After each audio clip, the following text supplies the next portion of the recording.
Today's Advent reading is taken from Luke chapter 19 verses 1 to 10, and it looks at the story of Zacchaeus. Now, this is a story that a lot of people will recognise from when they might have been going to Sunday school when they were younger. It's one of those classic Christian stories that is often told in Sunday school and sticks in your mind because of what happens. And it's the story of, for those who don't know, it's the story of a tax collector called Zacchaeus who wants to see Jesus talking, but because he's quite short, he can't see over the crowd, and so decides to climb a tree. And Jesus spots him in the tree and tells him to come down, and then they go and have a meal together.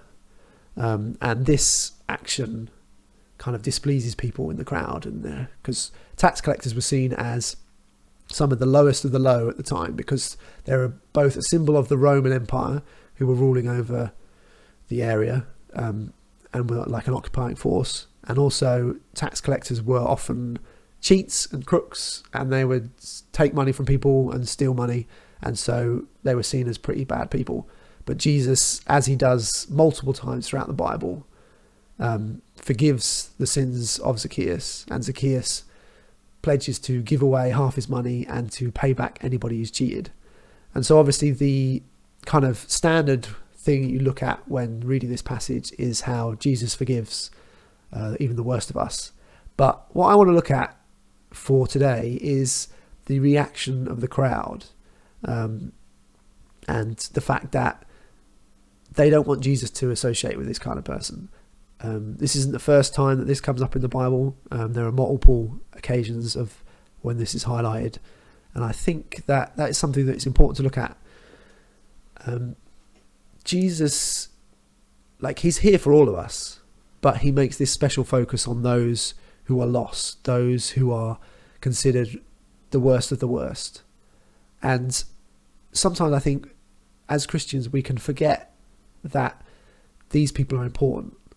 I don't think we necessarily have the same kind of reaction and say, oh, why is Jesus involved? Or why should we worry about, or what these people are just too bad. We shouldn't focus on them. But I think we forget that these people are really important.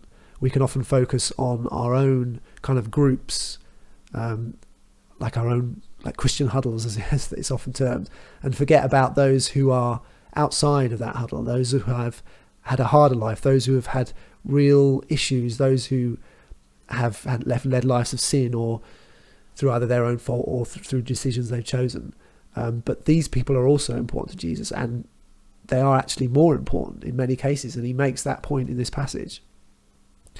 And I think as you read this passage and pray about what you're reading, I think that's something we should focus on, or I'd like you to focus on, just to think about those people either you might know or that you don't know, and that you'd like Jesus to show and point out to you, that are lost, that are sinners that we consider to be, or society, considers to be not important, because that is who we should be focusing on.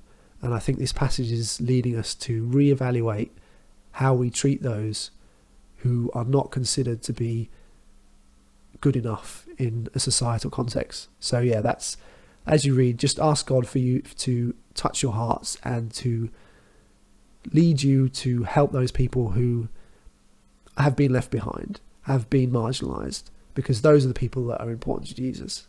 Those are the people that he wants to save.